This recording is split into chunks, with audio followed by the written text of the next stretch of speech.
আসসালামু আলাইকুম সম্মানিত ভাই, আপনারা দেখছেন হোসেন মিডিয়া। প্রতিদিনের মতো আজকেও একটা বিষয় নিয়ে আপনাদের সামনে উপস্থিত। তো আজকের বিষয়বস্তু হচ্ছে যে, যে সমস্ত মানুষ, যে সমস্ত ব্যক্তি অনেক ভাবেই তারা রোগে আক্রান্ত, অনেক ভয়ানক কিছু রোগ আছে, এই রোগগুলোতে আক্রান্ত হচ্ছেন। তো এটার জন্য খুব একটা ভালো সমাধান পাচ্ছেন না। বিভিন্ন জায়গায়, বিভিন্ন ডক্টর, বিভিন্ন হসপিটালে আপনি যাচ্ছেন, বিভিন্ন কবিরাজের কাছে যাচ্ছেন, কিন্তু এটার কোনো সমাধান পাচ্ছেন না। মৃত্যুর সাথে পাঞ্জা লড়তেছে। এমন একটা পর্যায়ে দিন দিন যাচ্ছে যে মৃত্যুর দিকে ঝুঁকি বাড়তেছে। আপনার এমন একটা অবস্থা যে মনে হয় এই রোগটা যত বাড়তেছে তত আপনার বিপদ হচ্ছে। তো এইরকম যদি কোনো রোগ আপনার সাথে দেখা দেয়, আপনার আত্মীয়র সাথে দেখা দেয়, বন্ধু বান্ধব যে কারোর সাথে যদি দেখা দেয়, তাহলে আপনি কি করবেন? করণীয় কি?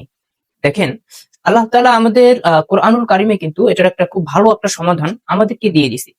তো ভাই, মূল আলোচনায় যাওয়ার আগে একটি কথা না বললে নয়। আপনি যদি আমার চ্যানেলে নতুন সদস্য হয়ে থাকেন, তাহলে অবশ্যই আমার চ্যানেলটাকে সাবস্ক্রাইব করে নোটিফিকেশন অল করে দিবেন। কারণ আমি প্রতিনিয়ত জিন ও জাদুর চিকিৎসা সম্পর্কে একটি করে ভিডিও আপলোড দিয়ে থাকি। তো ভাই চলুন, আর বেশি কথা না বলে মূল আলোচনায় যাওয়া। তো ভাই দেখেন, একটা বিষয় আমি আপনাদেরকে ক্লিয়ার করতে চাই যে আমাদের আল কোরআন আমাদের হলো মহাগ্রন্থ। আমরা যেটার উপরে বিশ্বাস স্থাপন করি, আমাদের যখন যে জায়গায় যাই না কেন, আমাদের প্রতিটা মুহূর্তে আমরা যদি আল কোরআনকে অনুসরণ করি, তাহলে আল্লাহ তাআলার পক্ষ থেকে আমাদের উপর রহমত নাজিল হবে। এটা বাস্তব। আমি আপনাদেরকে শুধু এতটুকু বলবো যে আপনাদের যদি এরকম কোনো রোগ ধরা পড়ে, বড় ধরনের কোনো রোগ, তো আপনি যে কাজটা করবেন, সব শেষ, সর্বোপরি মানে সব জায়গায় আপনি আগে দেখবেন। যদি সমাধান না হয়, তাহলে আমার পরামর্শ থাকবে কোরআনি ট্রিটমেন্টটা আপনি নেওয়ার চেষ্টা করবেন। আপনি এখান থেকে শেফা পেতে পারেন, বা ইনশাআল্লাহ আপনার যদি পূর্ণ আস্থা থাকে, আপনার যদি বিশ্বাস থাকে আল কোরআনের উপর, তাহলে অবশ্যই আমি বিশ্বাস করি আপনি শেফা পাবেন ইনশাআল্লাহ। কারণ এরকম অনেক রোগী, তারা অনেক বড় বড় ধরনের রোগে আক্রান্ত, অনেক জায়গায় গেছে, তারা সুস্থ হয়নি, কিন্তু আমাদের কাছে আসলে তারা সুস্থ হয়।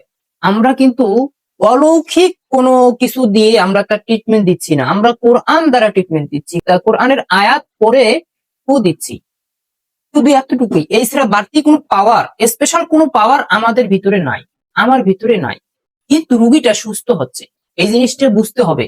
রুগী আমি সুস্থ করতেছি না তাই বলে, কারণ কি, সবকিছুর মালিক তো আল্লাহ তাআলা। আমাদের তো আল কোরআনে আল্লাহ তাআলা সবকিছু আমাদের স্পেশাল ভাবে সবকিছু বলে দিছে, আমাদেরকে একবারে ঝকঝকা ভাবে আমাদেরকে ক্লিয়ার করে দিছে। যদি এরকম কোনো সমস্যা আপনাদের থাকে, তাহলে অবশ্যই আপনারা সর্বোপরি শেষ আমাদের কাছে আপনারা আসবেন। আশা করি এখান থেকে একটা ভালো ট্রিটমেন্ট নিয়ে আপনি যেতে পারবেন। আপনার রোগী খুব সুন্দর একটা ট্রিটমেন্ট এখানে পাবে। আমি আপনাদেরকে শুধু একটা কথাই বলবো, যদি এরকম কোনো সমস্যা থেকে থাকে, তাহলে আপনারা হতাশাগ্রস্ত হবেন। আপনি আল্লাহ তাআলার প্রতি বিশ্বাস রাখুন, পূর্ণ আস্থা রাখুন, অবশ্যই এটার সমাধান আপনি পাবেন। যেরকম আমরা পৃথিবীতে আসছি, একদিন আমাকে পৃথিবী ছেড়ে যেতে হবে।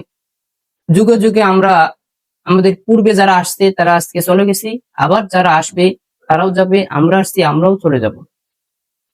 সেক্ষেত্রে আল কোরআন কিয়ামত পর্যন্ত থাকবে। কিন্তু এই কোরআনকে সকলকে অনুসরণ করতে হবে, অনুকরণ করতে হবে। তার বিকল্প কোনো অপশন কারো কাছে নাই। তো ভাই, আমি আপনাদেরকে শুধু এতটুকুই বলবো, যাদের এইরকম সমস্যা, বড় বড় ধরনের রোগে আপনারা আক্রান্ত, আপনারা কোরআনের প্রতি আস্থা রাখুন, বিশ্বাস রাখুন, ইনশাআল্লাহ আমাদের কাছে আসলে আপনারা খুব সুন্দর একটা ট্রিটমেন্ট পাবেন। তো ভাই, আমার আলোচনা এতটুকুই ছিল। আমার আলোচনা শোনার পরে আপনাদের কতটুকু উপকার হলো, সকলেই একটা ভিডিওর নিচে কমেন্ট করে যাবেন। আমার আলোচনার মধ্যে যদি কোনো ভুল ভ্রান্তি হয়ে থাকে, সকলেই ক্ষমার দৃষ্টিতে দেখবেন। তো ভাই, সকলে ভালো থাকবেন, সুস্থ থাকবেন। আসসালামু আলাইকুম ওয়া রাহমাতুল্লাহ।